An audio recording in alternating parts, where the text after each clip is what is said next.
Welcome to the Mid-Ohio Valley Public Forum video podcast. This podcast features issues of interest to the residents of the Mid-Ohio Valley, encompassing Wood County, West Virginia, and Washington County, Ohio. Right now, the coronavirus pandemic has changed civic life greatly throughout our country. And this is a presidential election year, so one of the big changes has been in people who are running for office not being able to campaign as they normally would. I mean, generally, especially candidates for local office, they'd be going to soup bean dinners and ice cream socials and knocking on doors and kissing babies and shaking hands, none of which they can do right now. So most of our initial podcasts will be interviews with candidates for local offices. If you're a local candidate and you're interested in being interviewed and we haven't reached out to you yet, please contact us through our Facebook page, the MOV Public Forum, or at movpublicforum@gmail.com. And today we're interviewing Tom Joyce, the current mayor of Parkersburg. Tom is running for re-election, and we're delighted to have you with us and happy you made yourself available for this. Sure. Thanks for having me. Okay, so we'll dive right in. Do you have an elevator speech? If we were traveling together in an elevator and you had 1 minute to persuade me to vote for you, what would you say? I would probably say, other than the pleasantries of introductions, just a little bit about where I'm from. I was born and raised here in Wood County. Parents were school teachers. Grew up in a pretty typical Roman Catholic household. Mom and Dad ran a tight ship. I mean, they really did. And that's the way my brothers and I were raised. My parents were always big on accountability. Big on very community minded. I mean, we were always active. Mom and Dad were active in leadership with local recreation. They were both school teachers, but they always had us involved in doing things and that kind of stuff. I'd probably talk a little bit about my background. I started my first business when I was 13 years old, and I was mowing grass and trimming trees and selling fire extinguishers door to door, and I've pretty much worked in some capacity full time ever since. My background professionally started off in healthcare, primarily with human resources and personnel type stuff, and then spent the last half of those 20 plus years doing compliance and safety, environmental compliance and those kind of things. But other than that, probably for me, I seem like I always end up talking about things I'm passionate about. So I would probably talk about fishing and hunting and playing golf and that kind of stuff. Yeah, well, we'll get to that part later. Are we going to go play golf? I just came back. We can social distance, that's for sure. Yeah, that's true. So Mayor of Parkersburg, that's a tough job. What is your main motivation for running for re-election? Well, for re-election, the big thing for me is I think that we've got unfinished business. I'm very proud of what we've accomplished with our, record level for the city of Parkersburg paving and park investments, stormwater, flood wall. These are all things that I won't say they were neglected in the past, but just we were provided an opportunity to really enhance and expand on those from a expense standpoint. We've been able to spend a lot of money on that, and I think that's not just me, but city council was on board with that. This current city council was on board with that, and I think that it's been well received. So that's why I'm running again. Is because I think there's unfinished business. I mean, I get lots of positive comments about the amount of paving that we've done, stormwater projects that we've put in place, a lot of which were outside the box with some of our retention systems and things like those. And folks are generally pleased with those types of efforts. I mean, not a week goes by since I've been mayor that folks haven't said how how proud and how happy they are to see the work that we've done in our parks, and primarily Southwood and City being the two big parks. We've got several others that are a lot smaller, but and then as far as why I ran in the first place, I was born and raised here. I own a business here. I employ 156 employees that depend on that operation for their livelihood, and I want to see Parkersburg do well. And I think without question, being mayor of your hometown's the best job anybody could ever ask for. There's no getting around that. What do you think you have to offer the residents of Parkersburg that your competition may not? I don't know a lot about my competition, but I can tell you what the things that I think are important, and what served me best in these 3.5 to 3+ years has been just common sense. I think a lot of what government has done, and not as bad at the city level, but certainly a lot of levels, but there's generally a common sense solution for just about everything we do.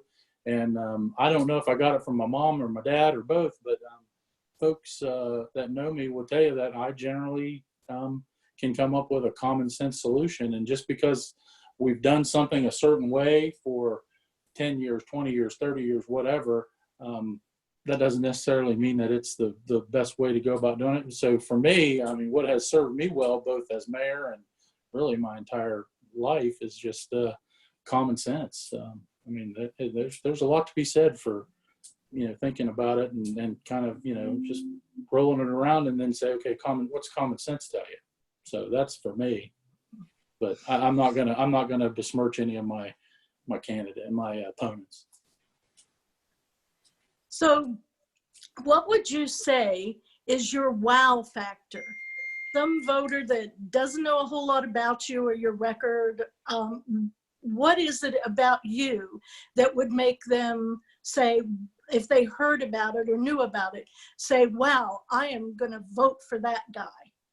My mom and dad. I mean, my dad's gone. I lost my dad, and we lost dad in November of 2018. But anybody who knows my parents or knows about my parents or has a chance to speak to someone who has had any dealings with my mom and dad, I mean, everything good in my life is directly related to my parents and the way I was raised, and my brothers. And I just think that, I was at the post office yesterday, and a lady asked me if my dad was the guy who taught and coached at Parkersburg South High School. Yeah, I said, that's my dad. That was my dad. And she just went on and on. And so for me, my wow factor is the way I was raised, but particularly mom and dad. Anybody that knows my parents. Mom was a kindergarten aide. Dad was an English and driver's ed teacher and coach. My parents are my wow factor. Make no mistake about it.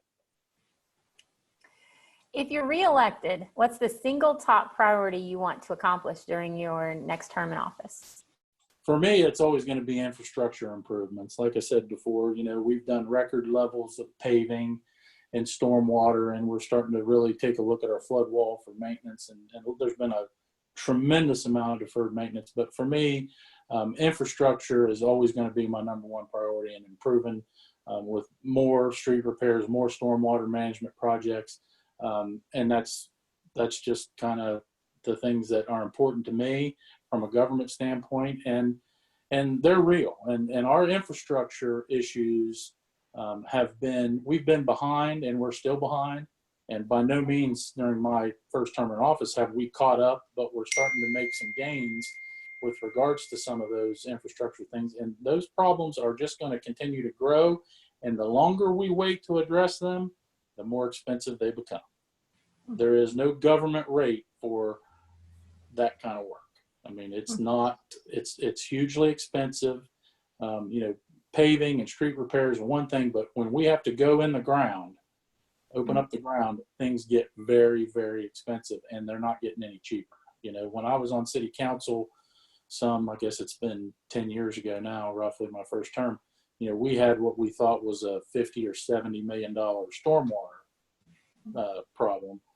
We now know that that's more like $150 or $200 million problem. We're not going to fix that in one term. No mayor is going to fix that. But I just think we need to keep, steady drip wears away the stone.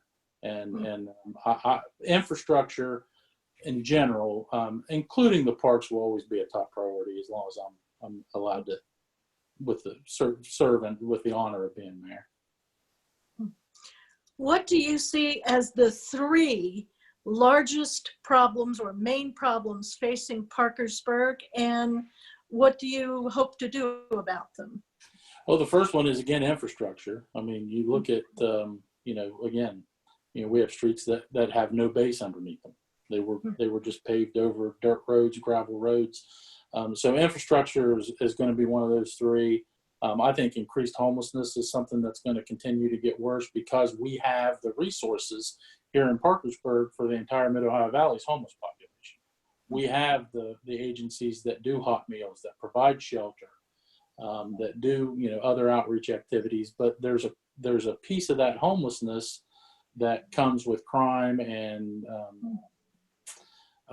folks just don't like it. In reality, not all homeless people are criminals, but we have a lot of crime that is committed by the homeless, and there's very little consequences for those folks now because of lots of things that are out of the city's control, like jail overcrowding and mandatory minimums and things like that. But I think homelessness is going to continue to be an issue for us, and it's the infrastructure. That's an easy one to answer. How do you just keep after it? You convince city council and convince the public that these are expenses that we need to incur to keep our infrastructure from critical failure. With regards to homelessness, that's a much tougher question because, being homeless isn't a crime. And I am not advocating that we treat homeless people like criminals. I do think, however, that some of the trespassing and petty larceny and some of those things need to be dealt with more straightforward from a court standpoint. I think that, there needs to be consequences for those actions. And then the other piece of that is largely out of the city's hands with regards to mental health and some of those. It's an underserved population for sure. And then the last thing I think as far as a problem is to figure out a way to try and keep revenue and expenses on pace with the cost of inflation. Again, there's no government rate for the services that we provide, and those things all get pricey. I did some research and looked at what we paid our last 2 paving contracts versus some other bigger cities in the region, Columbus, Cincinnati. We pay almost the same per linear foot to have a road paved as they do in those big cities, which have much larger budgets. So just keeping pace with the cost of providing services, and how do you do that without raising taxes and fees and those kind of things. So those are probably the 3 biggest problems that I can come up with here, just kind of off the cuff. How do you feel about compromise? In what regards? Just in the broad sense? Yeah. I think compromise is necessary at times. I mean, I think there are always going to be times when you're better off to bend than to break, but there are also things that I don't feel should be compromised, like core values and the things that you hold dear and sacred to your personal self. So I think compromise is always necessary if you look at society, not just government, but society, I mean, it's been reciprocal compromise for hundreds of years. I mean, that's just very general, but so I'm all for compromise when it's necessary to get to a mutual satisfactory, but I'm not for compromising things. There are certain things that I would never compromise, I guess I would say. And those would be things that are just, the simple way to look at it is, again, back to mom and dad, I would never compromise on anything that I knew was going to make mom and dad ashamed of me, to put it quite simple. So compromise is necessary. It's important. But there are some things that I just wouldn't compromise, and every situation is going to be different. Would you say you play well with others? Yeah, I do. I mean, I think, on this current city council, there are at least 4 sitting members who were vehemently opposed to my candidacy 4 years ago. I mean, I mean, I can think back on some of the hideous things that people showed me on the Facebook and stuff like that, that they were saying about me, and pictures they were posting of me and stuff like that. And I think that it just proves over the last 3.5 years, all the good things that we've been able to get done by working together. So yeah, I certainly play with others. I subscribe to a very simple philosophy when it comes to dealing with anybody, with it, whether it be personally or professionally. And I think it's really simple. Those who want respect should give respect. And I'm the same way. I mean, you know, folks who are grossly disrespectful to me will probably say, well, that Tom Joyce is, you know, he won't return phone calls, he won't return emails. I assure you, they've done or said something that was very disrespectful to me. And, you know, so by and large, yes, I do work and play well with others, but I also stick up for not just me, more in particular when folks go after department heads in a vicious manner, things like that. I will always ride for my brand and stick up for the folks that work for me. And if there's an issue with them, I'll deal with it. But I'm not big on when people try to publicly embarrass folks or you know, try and back them into a corner or give them those kind of gotcha situations. So Parkersburg has a strong mayoral form of government, which you know. For those who don't, that means that the mayor is the head of the executive branch of city government with power to both appoint and remove department heads and other executive branch employees, as well as preparing and administering the multi-million-dollar city budget. Can you tell us how many millions of dollars last year's budget was, and give us a brief overview of what executive and financial experience you have that will help you manage the people and the money? So last year's budget was going to be right around $33 million, and that was across the general fund, the user fee fund, community development block grant fund, and the capital reserve fund. So about $33 million. With regards to experience, I mean, I guess for me, you know, my background being with the hospitals, I was managing, you know, multi-million-dollar budgets by the time I was 30, 25, 26, 27 maybe. So I've had a lot of experience with that. I think, you know, if you look at our breakdown, at least from the general fund, so that's about $29 million of that $33 million. You know, over half of that is police and fire. So that's, I mean, when you take that, and that's obviously the reason it's so great is, number one, there's a lot of staff, so it's heavy in personnel, and then there's large pension obligations. So, you know, really when you look at the budget, always looking for ways to save money and really scrutinizing. I've scrutinized spending a lot with all department heads, but so, you know, that piece of it, you know, the general fund goes down to 15 million pretty quick because police and fire, you know, take up such a large portion of it. But you know, I've been a fiscally responsible person in my personal life, and like I said, I've got a broad background in business. I mean, I don't know. I mean, I think that myself and this council and our department heads have been really good stewards of the public money. You know, it's easy to say there's a lot of waste in government, but, you know, I don't see it. And again, that's where the common sense, I assure you, if I've seen something that I felt was wasteful or didn't make sense, we've addressed it in short order. And so. All right. Well, this next question is 2 parts. First part, what do you think your worst enemy would say about you? I don't know. That's a really good question. Short of my physical appearance comments, yeah, take those out. I would say that I don't know. I think they would say that I think your worst enemies oftentimes are a result of your failure to compromise. So I would say that, and I don't know who my worst enemies are, quite frankly. I mean, there are very few people that I can say that I don't think I have any enemies that me personally that I say so-and-so's an enemy. There are certainly people I like more than others and want to spend time with, but I don't know what they'd say about me. I mean, that's a really good question. That's a tough question.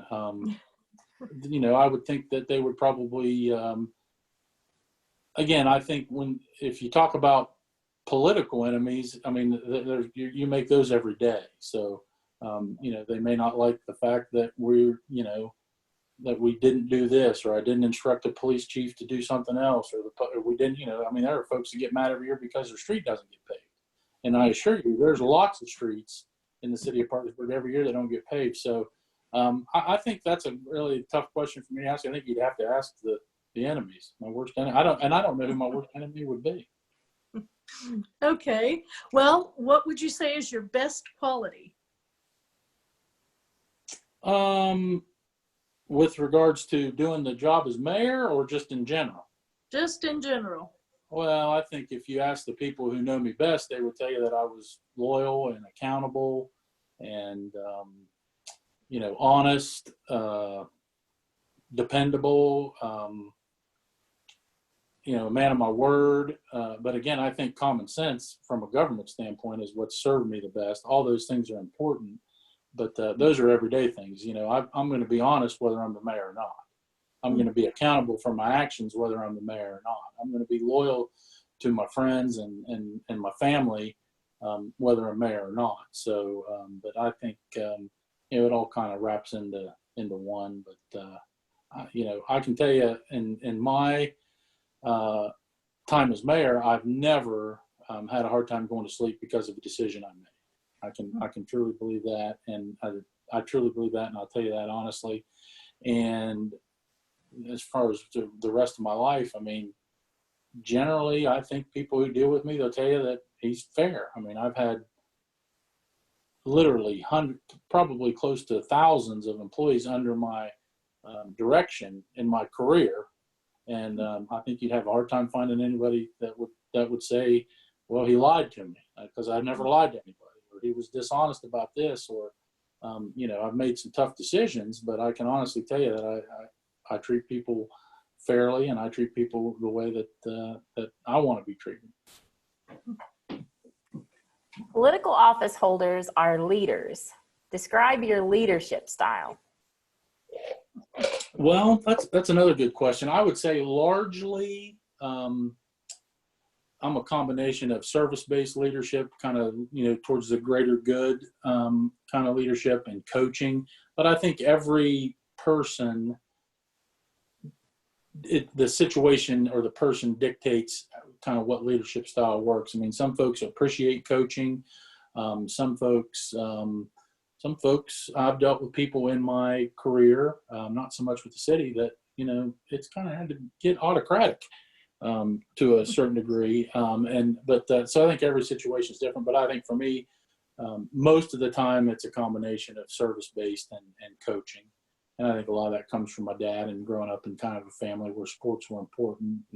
And some of outside, my dad was a coach, but outside of my parents, I mean, some of the most influential people in my life were coaches. Whether I actually played for them, or, I mean, there's a couple guys who I never actually competed for them, but I was the water boy when my brothers played for them. And you know, I can tell you that coaches, that's probably led to the coaching piece for me. And some of my dearest friends are coaches. I mean, I got a good friend who's a head baseball coach. I've got a very good friend who's a wrestling coach. And so for me, largely coaching and service-based, but sometimes you have to change your style based on the person or the situation that you're trying to deal with, particularly if you're trying to lead folks that aren't necessarily your subordinates. I mean, that requires a different approach than someone who's quote unquote, you know, if I'm someone's boss, that's different than someone that I'm just, you know, have to work with, or is, you know, so it can be tricky. Well, we've touched on this a little bit already in some of your previous answers, but what are your own personal core values? Oh, wow. Yeah, we talked about this. So honesty, loyalty. I think it's important to be loyal to people who are loyal to you.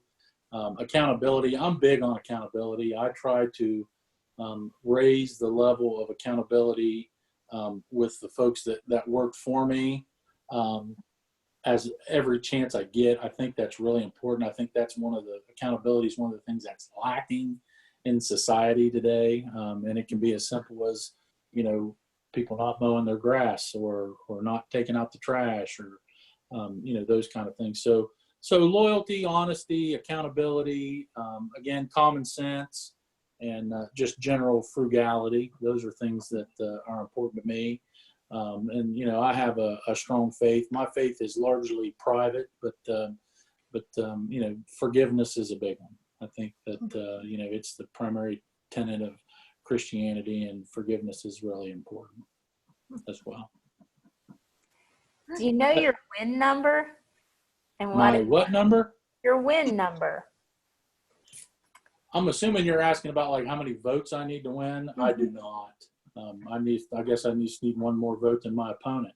I do not. I don't engage in any of that scientific kind of stuff generally. I know there are some folks locally who do that, but generally I don't. I know that I think is it Walmart that also has a win number that they use in lieu of their Social Security number. So I don't shop at Walmart generally, but I think that Walmart has what they call a win number that they want you to use so protect your privacy and identity. But I don't know my election win number. I don't. Yeah, no, that not the win number we were wondering. No, I don't. I know that, again, I'm just going to run a campaign like I did in the past, 2-time city council and folks that know me and meet me and have been truly involved will know that I work hard as the mayor. I require accountability and hard work out of the department heads, and everything else is really just a matter of cooperating with city council. So yeah. Well, that kind of segues into my next question. What will you enjoy the least if you're reelected and serving as another term as mayor? Probably we talked about figuring out how do we maintain the services, the level of services, the improvements, particularly on the infrastructure front, and maintain because the cost of everything's going up. Now we hope that there'll be some reductions in some costs this year, but it's speculative, but I think anybody would agree that we're all in for some tough economic times given the pandemic, and that's tough when you have to make those tough choices. Like, do the employees get a raise? Do we, how much paving do we do? How much in stormwater? What kind of park improvements? So it's a balance. It's tough, and those are decisions that you make every day as mayor, and so I certainly don't enjoy that, but the way that you build trust is not talking about, it's not really in the good times and talking about how wonderful you did. The way you build trust is talking about the hard stuff. And I think that the city of Parkersburg and cities across the Mid-Ohio Valley and the country are going to be in for some lean times for, hopefully it will be relatively short, but we don't know. So, but I think the reality of it is, one thing that I will say that I've been in all that time in healthcare. I've been through the downturns, the market shifts where we've had to lay employees off. I've done that. I did that twice when I was at St. Joe Hospital, involved in human resources. It's not fun, but it's oftentimes necessary. I don't think that's going to happen at the city of Parkersburg, but I guess my point is I've dealt with tough economic times in previous jobs and situations, and I'll be more than prepared to deal with those again. As both mayor and a citizen of Parkersburg, you are a visible, this is bad. You're a visible ambassador. Tell us what you say to others, what you're most proud of about our city. That's a good question too. For me, I talk about our parks. We have great parks. You look at City Park and Southwood City, they're both basically smack dab in the middle of neighborhoods. So we've got great parks. We've got great schools here in the Mid-Ohio Valley, wonderful neighborhoods. But the big thing is, like every other community, what makes it great is the people. I mean, I've traveled a lot. I've been lucky. I've got a little brother that lives out west, and a lot of time out there. I've been overseas years ago. I visit a lot of places, and when I was 30 years old, I could have moved anywhere, and I chose to stay here primarily because of the people. I mean, the people are what make any community, and in spite of all the negative stuff, there are still a lot more folks who are living right, doing right, taking care of the property, and they're just genuinely nice, compassionate people, and that's what I tell people about the city of Parkersburg and really the entire Mid-Ohio Valley. Tell us about the toughest issue you've had to deal with during your last term in office and how you handled it. The big thing, I think the toughest thing was the pension, police and fire pension problems. When I became mayor, took office, about the second week, sat down and was doing really a very deep dive into the city finances and was looking outside the current budget that we were operating in. And it became very clear to me that the city of Parkersburg was on a fast track to, I won't say insolvency, but we were going to put ourselves in a position in 7 or 8 years where all we would be able to do would be to pay people. We wouldn't have the ability to purchase equipment, to make significant infrastructure or capital improvements. And when you looked at that, roughly at the time, it was right around $90 million in unfunded liability, compounded by the fact that every time we hired a policeman or fireman, we added about $1 million of additional liability. So really, I think the toughest thing, and that was immediate. I mean, we had that conversation starting the spring of my first year in office, and that was not what everybody was looking forward to doing. We were wanting to get the splash pad built and all this other fun stuff, and then we, I had to break it to them and say, guys, our pensions are in really bad shape, and there's a mechanism to fix it. And that was singularly the toughest thing, but it's also the thing I'm most proud of, quite frankly, because while there's certainly other government agencies, not necessarily in West Virginia, but around the country who have worse pension problems than we do, but that's significant for a city of our size. We look at $90 million in unfunded liability and growing every time that you hired a policeman or fireman. So that was the big thing. That was the toughest thing, and that was the thing I'm still most proud of, because oftentimes with elections, folks are just looking towards the next election. That's the problem with this system and this thing we have. But that was not largely popular, but it was the right thing to do for the city, not for the rest of my first term and hopefully a second term, but it's the right thing to do for the city 15, 20, 25 years from now. And I think oftentimes elected officials can't look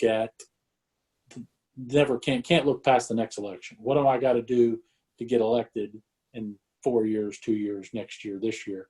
And that certainly wasn't an election move. That was a move for future mayors, future councils, and quite frankly, the citizens moving forward for the next 50 years in the city of Parkersburg. Well, speaking of the future, how do you see the job of mayor changing now that we have this COVID-19 pandemic that we're dealing with? Well, certainly there's going to be budgetary restrictions. Whether they're very short or prolonged is yet to be seen. And quite frankly, how steep that budgetary impact is going to be is yet to be determined. But we are tracking it regularly, trying to get a handle on it. But really, you need a quarter's worth of data before you can really see how bad it was. So certainly the budget, I think, is going to be difficult. Again, I've had experience with that in the past, and I'm confident that with my department heads and city council, we could work through that. But the other piece of it is, I think going to be more of this type of meeting for a lot of folks, at least for a while. I think that, we're lucky here in the Mid-Ohio Valley, particularly in Parkersburg, that we've got broadband internet. So if you want to, pull up something on your television during this pandemic, you can, watch the Longmire episodes or whatever you so desire. We can have these kind of meetings, but there's a lot of folks who can't. And there's a lot of folks in West Virginia who don't have that luxury of solid connectivity. So, but I think there's going to be more of this, and then the other piece of it is it's just another factor. My background was in human resources, and at the end was in safety when I was with the hospitals. It's something else to keep our employees safe from. I mean, that's the other piece of it. I mean, that's you worry about your police and fire department every day from a true danger standpoint. Worry about all the employees, but police and fire more so than others. But we're probably coming up on 40,000 hours worked by police, fire, and sanitation since the pandemic started here locally. And knock on wood, we still don't have anybody who's been infected, and it's just another thing to keep employees safe. And then the other piece of it is what does this mean for moving forward with like everything, Parks and Rec?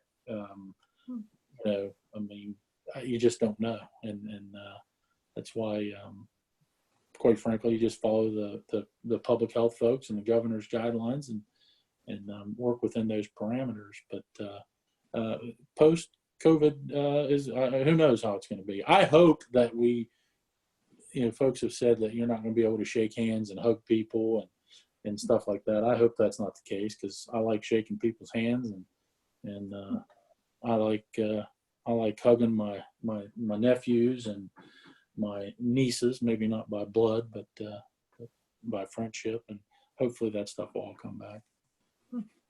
And it wouldn't hurt my feelings for Mom to do her own grocery shopping. That's another area where we're pretty lucky in this area, because we have so many options for grocery delivery. And I mean, there's a lot of heroes out there. I know the newspaper, the TV station, somebody told me they're doing police and fire. I think we're going to do something. They're going to do something with sanitation workers. But I mean, how about the folks at Save-A-Lot and Kroger and Piggly Wiggly and every other place? I mean, it's, and the truck drivers. I mean, the truck drivers. I mean, you talk about a group that could, if they'd have gotten sick or decided not to work, we'd have. That's what my husband does. Yeah. And then Jen's husband's on the front lines too. Sure. Yeah. Because he's a doctor. So, yeah. So now we're going to move into the wild card question section. These should be easy, kind of softball things. What's your favorite thing or place about our city? If you had to sell us at, the League of Cities, or, you had to tell somebody my favorite. For me, that it's hard to pick one. I can tell you on Sunday mornings when the weather's nice, it's at the Point Park with a cup of coffee. In the spring, it's just walking in the city park. In the fall, it's wherever the best football game is being played. And some days when it's been a really hard day, it's just my back porch. So, but again, probably in general, the parks, Southwood Park, Point Park, City Park, those are kind of my favorite places, but it changes. So what are you passionate about?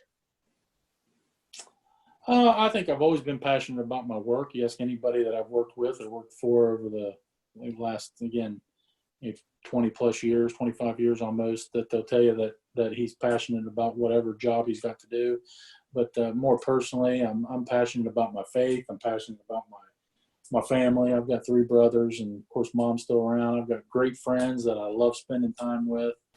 I'm passionate about the outdoors, anything outdoors. I'm a beekeeper. I hunt, I fish.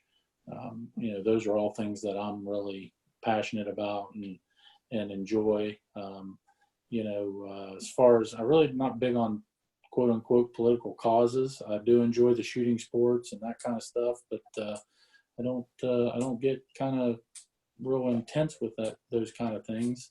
But for me, if it's outside, I like it. I like the outdoors. I always have, and something I learned from my dad, got from my dad and my Uncle Phil, lots of other folks over the years. So. Well, I think you just answered our next question already.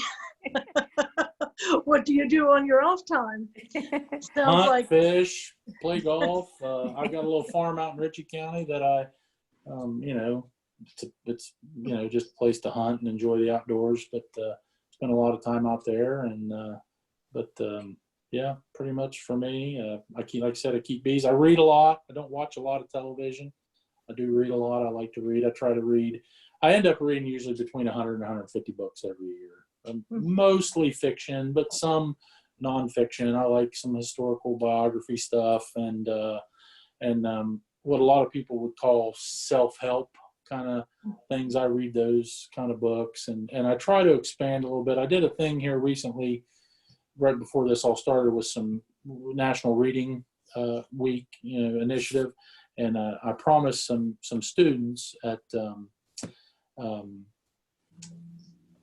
Emerson School, no, not Emerson, Madison School, and at Martin School, that I would branch out a little bit and read some fantasy, read some books about dragons and some of that kind of stuff. So I have branched out a little bit.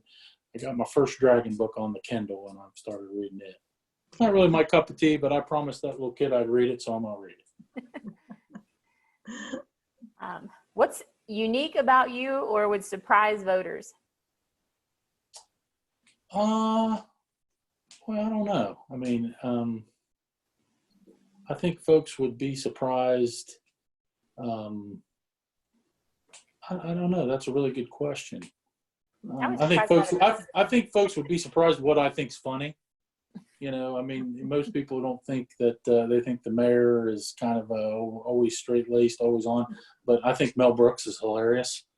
I think that Don Rickles is hilarious. So those are all kind of things that I think folks would find. And I think that folks would find that generally I don't take myself too serious.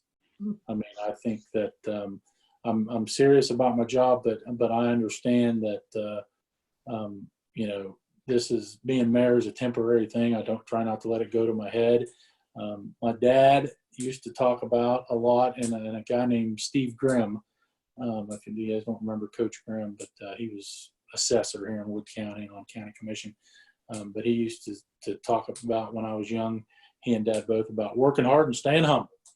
Work hard and stay Wasn't humble. he the coach at PHS back in the early 70s? Probably, yeah. He coached baseball and football both at Parkersburg High School Okay. for a while, but he was a football coach there for a long time. But anyway, Coach Grimm, I remember him saying, work hard and be humble. And my dad always taught us to be humble as well. And he made us work hard. If we didn't work hard, there were consequences. So I was surprised to hear you were a beekeeper. Yeah. I was out fooling in the bees. One of those days last week when it was nice, I went out and messed with the bees, and I've got some swarm traps up now, and we'll see how it shakes out. Save the honeybee, save the world. Yeah. If I ever come across a wild swarm, I'll know Call who me. to contact. Call me. I've always got boxes ready to go catch a wild swarm. Okay. Well, now we'll give you a few minutes. If you have anything else you feel like we need to know, if you want to give voters instructions on how to find information about your campaign or how to get in touch with you, donate, get involved, etc. The floor is yours. Yeah, I think, there's a Tom Joyce Facebook page. I think that's the way to get information. And, just in general, I think my message, I'll use this time to tell folks to stay safe. The election's going to come, and whoever wins is going to win. I do believe I'm the best candidate. I wouldn't be running if I didn't, but I just would use this time to tell folks to be safe. There's going to be some reopening and rebooting of our economy coming in the next weeks. We still need to be diligent with our hand hygiene and, personal cleaning and that kind of stuff, and social distancing. So pay attention to those orders through the governor's office and the health department, and just keep yourself safe. That's the big thing right now. Everything else is not near as important as your own personal safety and safety of the people you love and care about. Well, on that note, we want to thank you for making yourself available for this interview. We appreciate your time, and Everyone stay safe and Yep. wash those hands. Wash them up. 30 seconds. Yes. All right. Thanks, ladies. Thank you.